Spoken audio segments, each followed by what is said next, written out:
Merci, Monsieur le Président. Alors, vous parlez là de la rencontre de 2012, c'est ça? C'est bien ça, la rencontre de 2012. D'accord.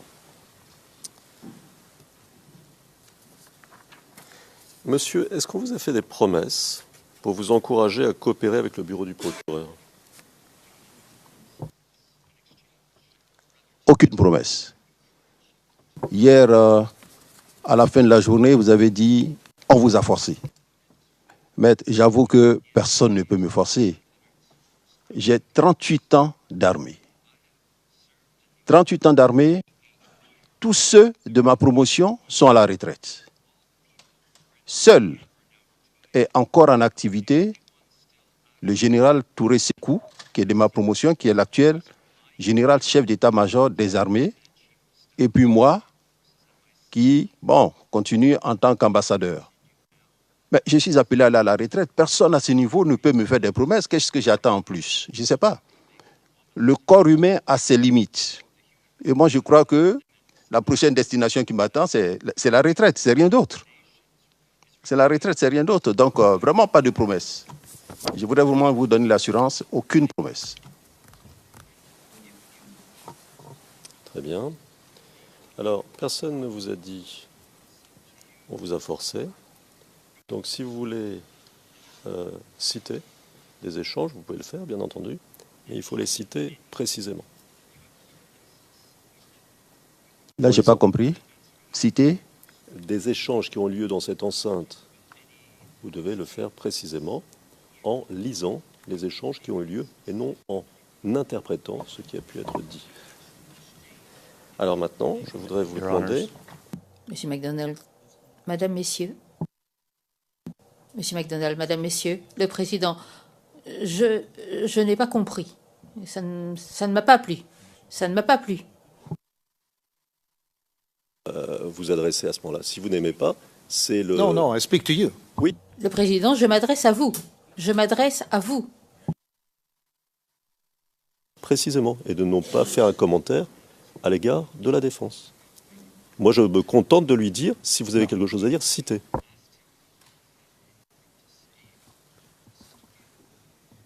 Yes, and he said... Le Président. Et il a dit qu'il n'y a rien à dire sur le sujet. Donc je ne comprends pas et je n'aime pas votre intervention. Poursuivez votre interrogatoire.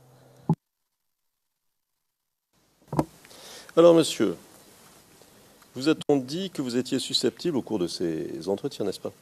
Vous a-t-on dit que vous étiez susceptible d'être poursuivi par la Cour?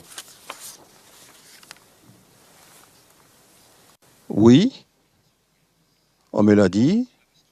Et je crois qu'en début de témoignage, le procureur me l'a dit également. Le président me l'a dit également. Si je fais un faux témoignage, je peux être poursuivi. Si je m'auto-incrimine, je peux être poursuivi. Et ça, on me l'a dit. Alors, je vais préciser ma question, parce que ce n'est pas exactement ce que j'entendais. Vous a-t-on dit, à l'occasion des rencontres que vous avez eues avec les gens du bureau du procureur, que vous étiez susceptible d'être poursuivi par la Cour pour votre rôle pendant la crise post-électorale?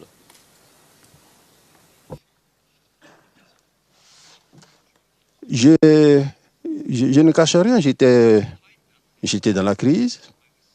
Si je dois être poursuivi, c'est bien une autorité de justice qui doit me poursuivre. Si on me poursuit, je me mettrai à la disposition de la justice. Je vais lire quelques lignes de votre déclaration de 2011.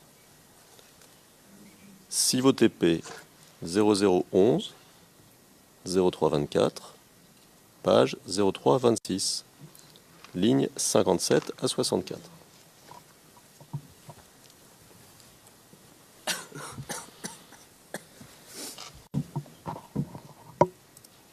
Alors, je cite. Nous sommes ligne 57. Je cite. Enquêteur 1. Merci. Comme vous le savez peut-être, le 23 juin 2011, le bureau du procureur a présenté à la salle préliminaire une demande d'autorisation pour ouvrir une enquête dans la Côte d'Ivoire. le 3 octobre 2011, ça veut dire lundi, la salle préliminaire a autorisé au bureau du procureur de procéder avec cette enquête. Selon les informations dont dispose actuellement le bureau du procureur de la Cour pénale internationale, le procureur a des motifs de croire que vous avez commis des crimes qui relèvent de la compétence de la Cour. Pour cette raison, nous sommes tenus, avant de poursuivre, de vous expliquer quels sont vos droits reconnus par le statut de Rome. Avez-vous compris? Fin de citation. Vous vous souvenez de cet échange? Bien sûr qu'à chaque audition, il faut ressortir ça. À chaque audition, systématiquement. Ils me disent mes droits, ils me disent mes devoirs, et ils me demandent si je suis prêt à faire la déclaration. Donc à chaque audition, ils me le disent. Très bien. Pendant ces entretiens avec le bureau du procureur, est-ce que vous disposiez d'un avocat? Non. Ils m'ont plusieurs fois posé la question. La première fois, vous savez que moi, c'est véritablement la première fois que j'ai affaire à la justice. Donc, ils m'ont posé la question, j'ai dit non. Que moi, j'ai la vérité à dire. Donc, je n'avais pas besoin d'avocat.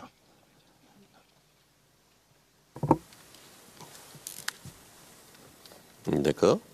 Est-ce que vous avez rendu compte de cet entretien particulier et plus généralement des entretiens ou de certains entretiens que vous avez eus avec le bureau du procureur aux autorités ivoiriennes? Je n'ai jamais fait de compte rendu à qui que ce soit. Jamais. Ni au président de la République, ni à mon ministre de tutelle. C'est seulement lorsque le bureau du procureur a pris contact avec moi, quand j'étais à Libreville, pour me demander de venir à Abidjan en vue de me préparer à venir ici, je leur ai demandé est-ce qu'ils ont prévenu mes autorités.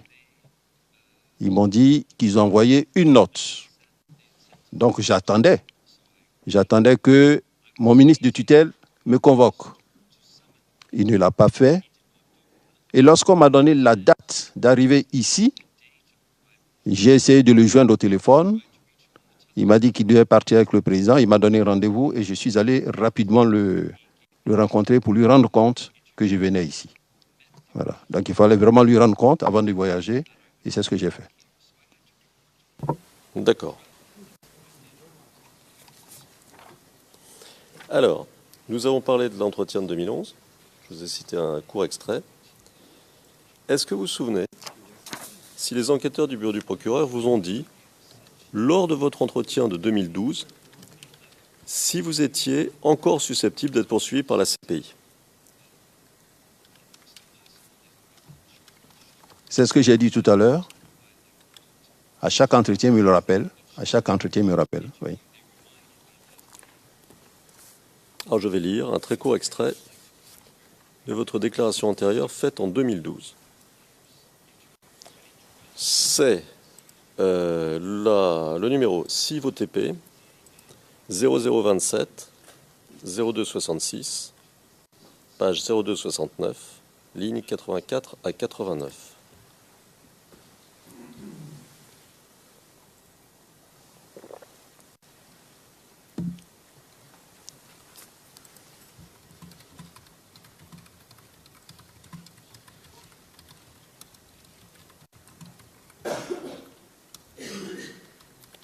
Je peux répéter le Lines numéro si 44 besoin. to 49. Le président, ligne 84 à 89. 44 à 49, ah non, 84. Je peux répéter le numéro si besoin est. Okay. Alors, je cite. It's okay. Président, ça va, ça va. Nous sommes à la ligne 84. Intervieweur 1. D'accord. Finalement, bon, je voudrais préciser seulement aussi la politique du bureau du procureur. Très brièvement,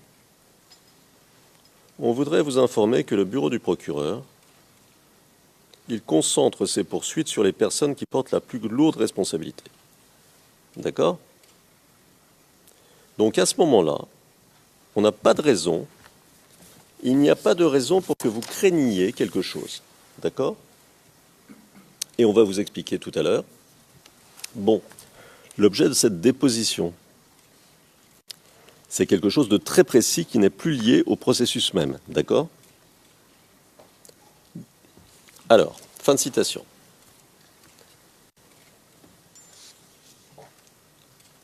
En octobre 2011, on vous informe que vous pourriez avoir commis des crimes relevant de la compétence de la Cour. Et en juillet 2012, on vous informe que vous n'avez plus rien à craindre. Est-ce que les enquêteurs vous ont expliqué la raison de ce changement? Pas du tout. Moi, j'étais à la disposition des enquêteurs, donc je les écoutais. Your Honor, Monsieur MacDonald, Monsieur le Président, je ne vois pas, vous disiez, en octobre 2011, on vous a dit que vous aviez peut-être commis des crimes, mais on ne le voit pas ici, dans ce que vous avez lu. Monsieur MacDonald, c'est ce qu'essaie de dire mon confrère, Monsieur le Président. Tout d'abord, on n'a pas lu la page précédente. Le Président, bien sûr, mais on ne peut pas tout lire, Monsieur MacDonald. C'est pour ça que je me suis levé, Monsieur le Président, pour demander à ce que l'entrevue de juillet 2012, qui a un but spécifique, eh bien c'est clair, quand on lit toute la transcription, c'est la règle 77, ceci est conforme à la règle 77, l'accusation demande à titre exceptionnel que ceci soit versé au dossier afin de démontrer que pour cette entrevue-là, on ne parle pas des faits liés à la crise en tant que telle. Et que dès lors, cet avertissement, de la façon dont il est formulé à ce moment-là, reflète le contenu de cette entrevue. Et pour que la Chambre en ait connaissance, il faut connaître la totalité du document. La cabine française signale que Maître Altit parle en même temps que les interprètes. Au cours du contre-interrogatoire, de l'interrogatoire, je ne vois pas en quoi... I say, Le Président, mais quand même, ceci ne figure pas dans la partie dont vous avez donné lecture. On ne dit pas que vous avez commis des crimes. Claire, les enquêteurs du bureau du procureur, lors de la rencontre de 2011, mais je ne sais pas nier, je crois, par le représentant du bureau du procureur, lui ont lu une formule habituelle, et que je peux relire, si besoin est, que j'ai lu il y a quelques secondes. please do not. Please do D'accord. not. Le Président, non, ne le faites pas. On connaît la formule habituelle. La Cour. Et en 2012, on lui dit plus ça. C'est ça qui m'intéresse, c'est savoir pourquoi, en 2012, on ne lui dit plus ça. Et la question que je lui posais, c'est est-ce que vous avez demandé pourquoi on vous disait plus ça? Alors le procureur s'est levé et il a expliqué. Ce qui, de son point de vue, explique pourquoi. Alors il a répondu à la question, si vous voulez. À la question que je posais au témoin. Vous voyez le problème? Le Président, Maître Altit, je ne vois pas le problème, parce que le témoin est ici, c'est le 7e jour, et tous les matins, je ne lui demande pas de prêter serment. Je l'ai fait une fois et cela suffit. Je ne vois vraiment pas pourquoi il y a un problème. Bon. Le représentant d'accusation a fait son point. Très bien. Il n'en demeure pas moins. Je voudrais savoir, monsieur, si vous n'avez pas cherché à savoir pourquoi on ne vous faisait plus on ne vous lisait plus cet avertissement en 2012. Moi, je crois qu'il y a une pratique au sein de la Cour pénale internationale, c'est de faire connaître aux témoins leurs droits et devoirs. Je ne mets pas forcément dans la bouche de celui qui m'interroge les paroles à prononcer. La personne a cru m'informer de mes droits et devoirs lors de la première audition. Je ne pense pas qu'à chaque audition, qu'on me fasse connaître mes droits et devoirs, comme l'a souligné tout à l'heure le président. Une fois que je l'ai su, je pense que ce qui a été dit demeure pour les autres auditions.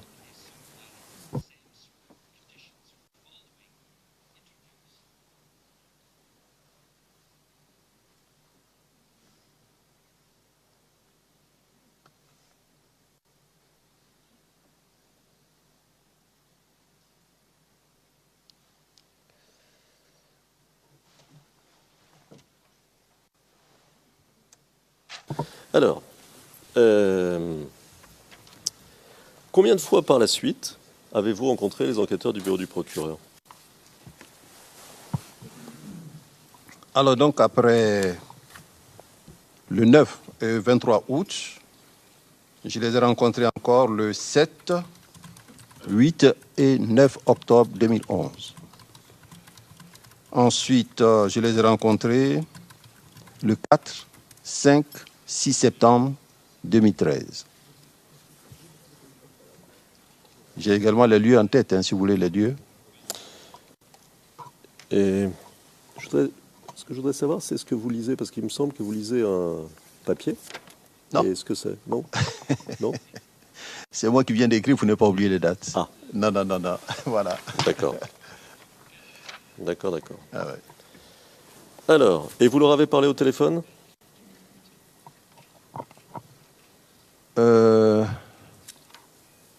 Non, pour les deux convocations, non. La première s'est passée par Suleiman Kamagaté.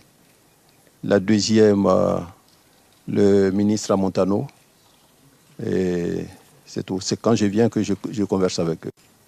La dernière fois où on a eu la rencontre, c'était à Paris, quand deux jeunes Congolais, très poliment, sont venus vers moi pour me demander si je venais de témoigner à La Haye. Je leur ai dit non, que j'étais à Paris pour les vacances. J'étais même avec la sœur de mon épouse, qui, elle, vit à Paris, qui connaît bien Paris, donc qui m'aide souvent quand je vais faire des courses. Et ils ont commencé à me filmer. Elle, très au fait des droits de l'homme, a donc mis sa main sur la caméra pour dire mais qu'est-ce qu'il y a, le droit à l'image. Il a commencé à avoir du monde. Je lui ai dit bon écoute, on va partir. On avait déjà pris même la carte de la caméra, donc j'ai fait restituer la carte.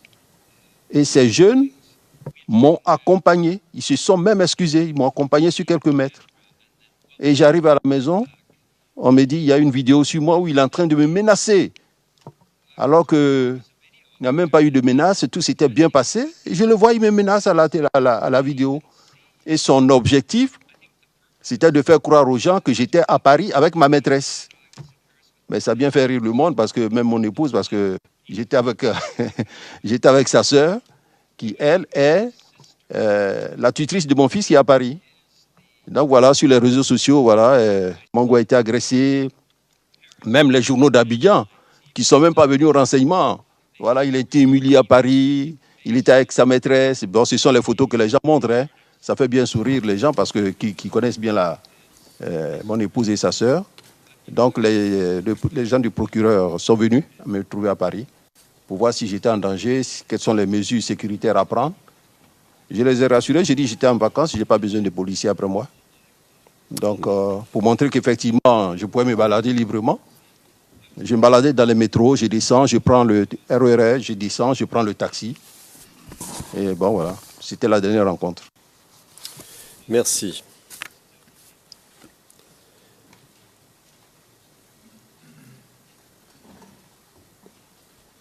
Est-ce qu'à un quelconque moment, durant toute cette période, après la fin de la crise post-électorale, vous avez été sous la menace de poursuite en Côte d'Ivoire? Non. Je n'ai reçu aucune convocation d'aucun tribunal ivoirien. D'accord. Alors maintenant, avec votre autorisation, Monsieur le Président, je vais revenir au point de tout à l'heure, et je vais lire l'ensemble de l'échange avec ce témoin du procureur. Ça sera un petit peu plus long que tout à l'heure. Alors, monsieur, vous vous souvenez que je vous avais cité ce qu'avait dit ici un témoin de l'accusation, que nous appelons, nous, P435, et il était question du GPP. Ce témoin disait appartenir au GPP. Alors, voilà un échange, et à l'issue de cet échange, je vous reposerai la question, ou je vous poserai, si je ne l'avais pas fait, la question que je voulais vous poser tout à l'heure. D'accord ? D'accord, maître. Alors, ça commence par une question de mon confrère Bougnon, qui est un avocat de Charles Blé Goudet. Et il dit la chose suivante, et je cite. Alors, nous sommes page 63.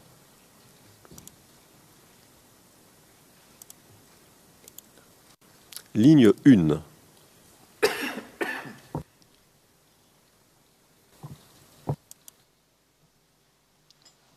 Alors, question. Je cite. Monsieur le témoin, vous avez évoqué ici une formation que vous donneriez à certaines personnes. J'ai cité le transcrit du 18 octobre à la page 40, à partir de la page 47. Je vais lire in extenso pour que les choses soient assez claires. Page 47 du transcrit du 18 octobre, voici la question de l'accusation. À partir de la ligne 21 de la page 47. Maintenant, pour cette formation, est-ce qu'il y avait besoin de ressources financières ? Vous répondez, je cite, « Oui, d'abord au niveau... »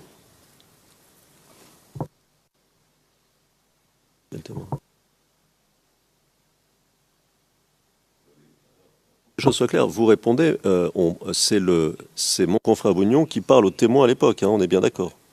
Si quelque chose n'est pas clair, vous m'arrêtez tout de suite. Je vous suis, maître, et je note les principaux points. D'accord. Alors, je poursuis. Hein. Vous répondez, je cite.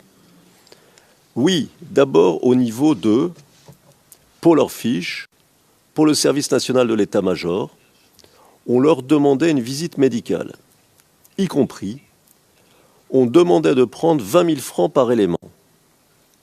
Nous, on prenait 30 000 francs. 10 000 francs qui nous servaient à déjà assurer la nourriture sur place et les autres d'autres besoins nécessaires. Fin de citation. À la fin de cette même page 47, l'accusation vous pose une autre question. Et je cite. Et c'est toujours Maître Bougnon qui cite, hein, qui parle au témoin là. Et ces 30 000 francs venaient de qui ? Vous répondez à la ligne 48. Ces 30 000 francs, c'était chaque élément, chaque personne, chaque recrue qui venait avec ces 30 000 francs. Donc on avait 10 000 francs pour nous et 20 000 francs qu'on remettait au service national des armées. Ma première question, monsieur le témoin, dit Maître Bougnon, vous vous rappelez avoir dit ça ? Oui. Réponse, oui. Question. Ma première question, monsieur le témoin, vous avez à dire à plusieurs reprises « on ». On leur demandait. On demandait de prendre 20 000 francs par élément. Quand vous dites le « on », vous parlez de qui ? Réponse du témoin. Quand je parle de « on », je parle de... C'est la décision qu'on était de prendre les 20 000 francs. Ce n'était pas pour nous, c'était pour le service national, comme je l'ai dit. Il avait besoin de ces 20 000 francs pour les frais de visite médicale et autres examens que les éléments, et nous passons à la page 64, que les éléments devaient faire avant de partir en formation. Quand je dis « on », c'est parce que cet argent-là, nous, c'est nous qui, là c'est inaudible, se rendaient directement, d'autres qui étaient partis directement à l'état-major, mais c'est à notre niveau qu'on réceptionnait l'argent.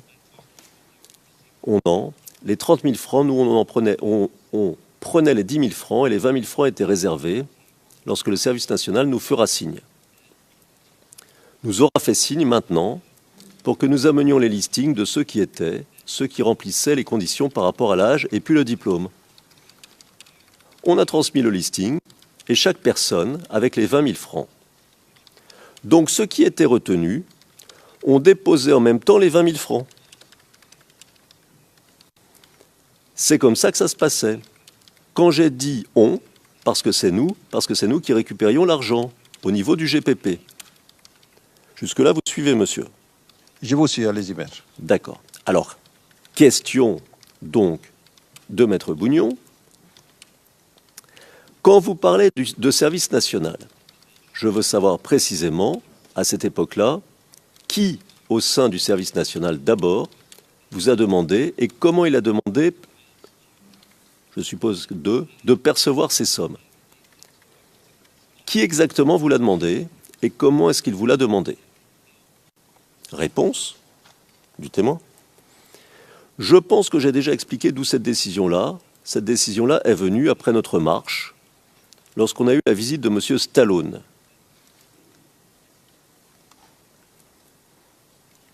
qui nous a expliqué qu'on devait s'apprêter à former les éléments qui allaient, après, être intégrés. C'est au niveau du service national, il y avait un adjudant. Avant, j'ai parlé de l'adjudant Croco, qui était en premier lieu, d'abord, parce qu'avant, il était à l'infanterie, mais il a été muté à l'état-major BCS. Mais à cette époque-là, c'est lui qui réceptionnait directement cette somme. Question. Je pense que vous allez répéter parce que c'est la première fois que vous dites le nom Croco. Vous allez le dire doucement et vous allez épeler. Essayez d'épeler pour les besoins des interprètes. Réponse. Je pense que ce n'est pas la première fois que je parle de lui. Croco, c'est Croco. C-R-O-C-O. J'ai pas son vrai nom, c'est un sobriquet. Mais c'est en tout cas, que ce soit l'infanterie, que ce soit l'état-major, c'est comme ça que tout le monde, sous cette appellation, que tout le monde le connaissait. Question. Je pense qu'il y a un problème au niveau du transcrit page 73, à partir de la ligne 1. Je vois, il est marqué. Cette décision-là, elle est venue après notre marche, lorsqu'on a eu là ces zip. Je sais pas si vous vous rappelez de ce que ces zip de M. Stallone qui nous a expliqué qu'il devait, je pense que vous pouvez reprendre cette partie s'il vous plaît. C'est une question ça. Alors, réponse du témoin. J'ai expliqué qu'avant, après notre marche, lorsqu'on a reçu la visite d'Awa Stallone, il nous avait expliqué que nos doléances allaient être prises en compte. Les revendications pour lesquelles on avait organisé cette marche-là avaient été entendues et que ça allait être pris en compte. Et nous devions nous apprêter parce qu'il y aura un appel officiel. Mais officieusement, avant que ce soit fait, nous devions former. Faire une formation initiale pour des jeunes. Des jeunes, comment on dit ça? Des jeunes, d'abord en notre sein, et puis des jeunes aussi qui venaient, des jeunes d'autres organisations proches du régime, qui allaient venir afin qu'on les forme et qui allaient rentrer, être intégrés dans les différents corps d'armée. Vous suivez toujours, monsieur? Je vous suis, maître, allez-y. Yes, but Le président, oui. Mais est-ce que nous allons donner lecture de l'intégralité de la déposition? Non, je vous pose une question, maître. Je vous avais demandé de donner lecture de la question qui précédait l'extrait que vous avez lu. Là, vous avez lu beaucoup plus. Nous ne sommes pas ici pour lire l'intégralité de la déposition d'un témoin.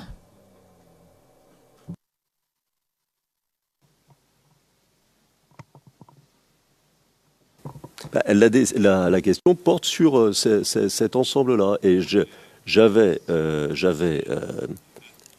extrait ce qui était pertinent, et vous vous souvenez que le procureur a demandé que l'ensemble de l'échange, pour que ce soit clair, soit lu au témoin. Alors, voilà. Il n'y en a plus pour très longtemps, Monsieur le Président. No. Le président, non, non. Ce n'est pas ce que le procureur vous a demandé et moi je ne vous l'ai pas demandé non plus. Je vous ai demandé de donner lecture de la question qui précédait la réponse, qui a déclenché la réponse que vous avez lue et non pas 2-3 pages de compte-rendu d'audience. De toute façon, c'est assez difficile de comprendre cela quand vous lisez. Les unes les autres et qu'il n'y a pas une question de référence. Donc pour que les choses soient claires, nous sommes remontés 2 pages en amont. C'était pas possible de trouver une question puisqu'elle n'était pas suffisamment claire au dire du procureur. Maintenant, j'arrive doucement là où j'étais tout à l'heure pour poser la question. Mr. Mango?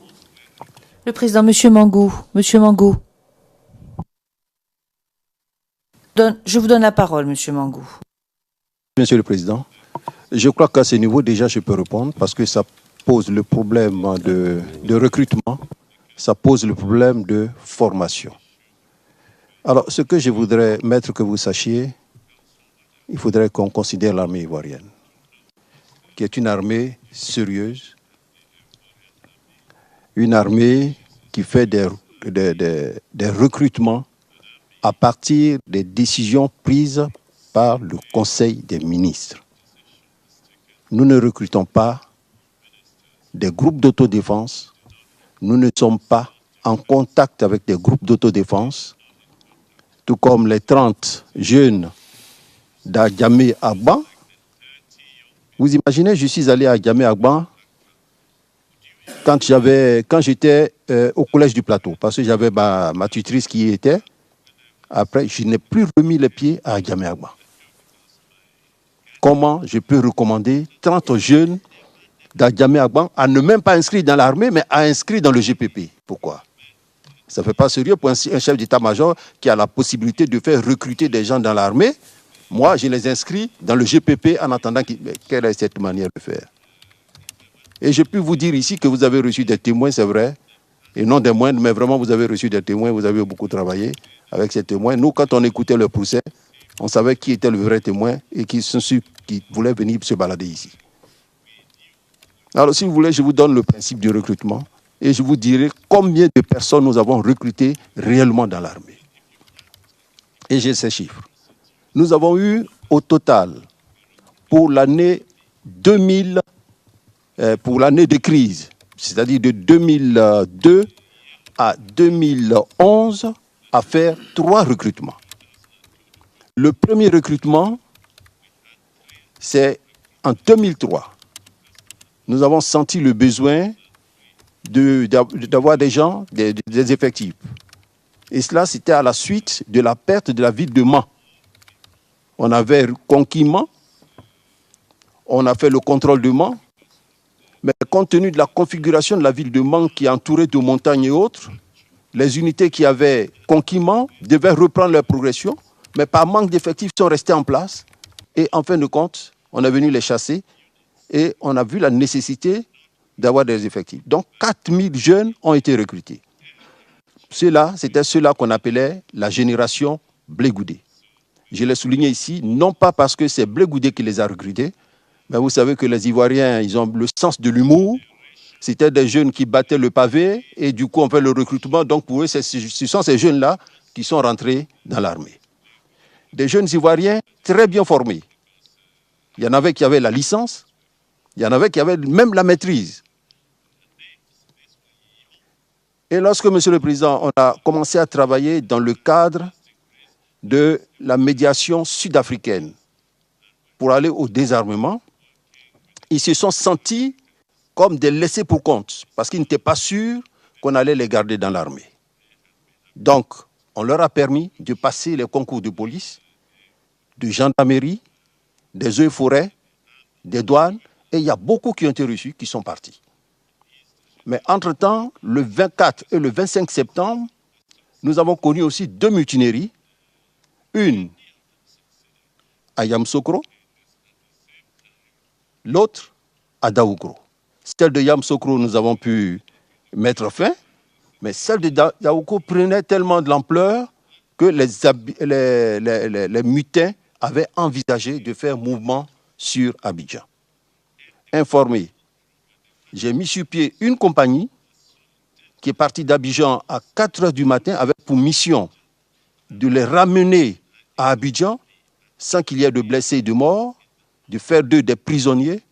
Et cette mission a été très bien réussie par le commandant Touali qui nous a ramené 182 personnes.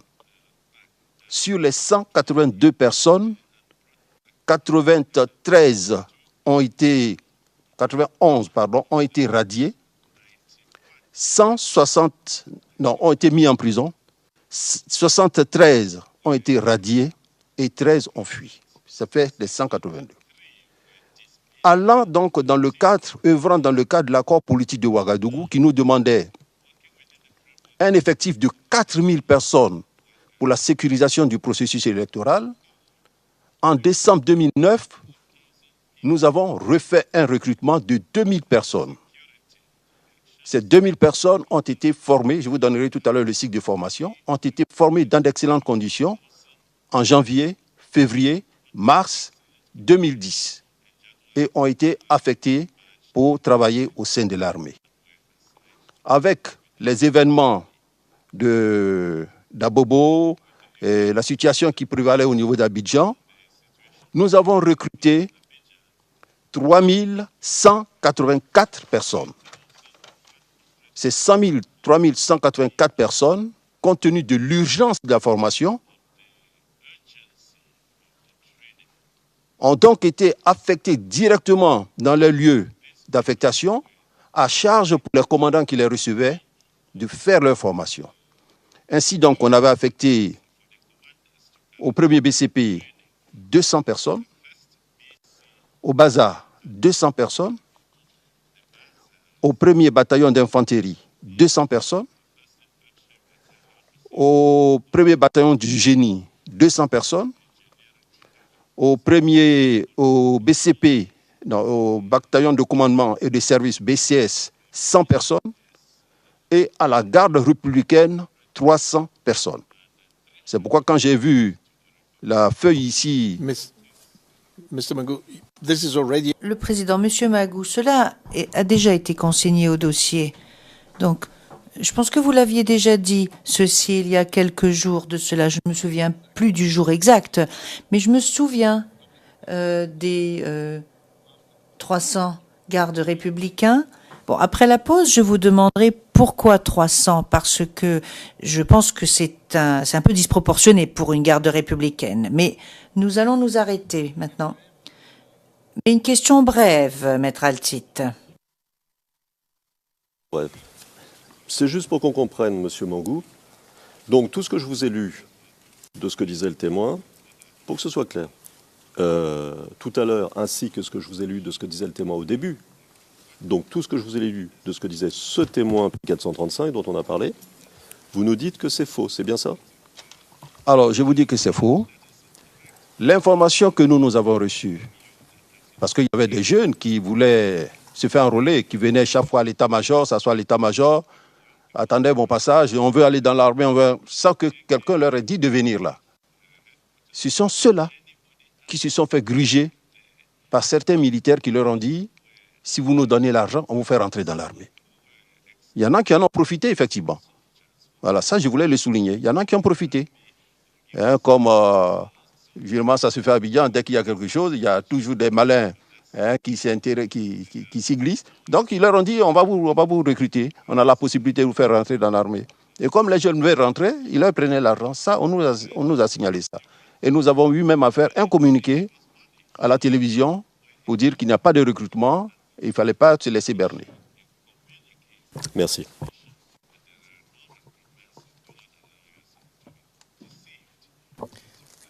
Thank you. Now we have the... Le président, merci. Nous allons faire notre pause maintenant. Nous reviendrons à 11h45. L'audience est levée jusqu'à 11h45.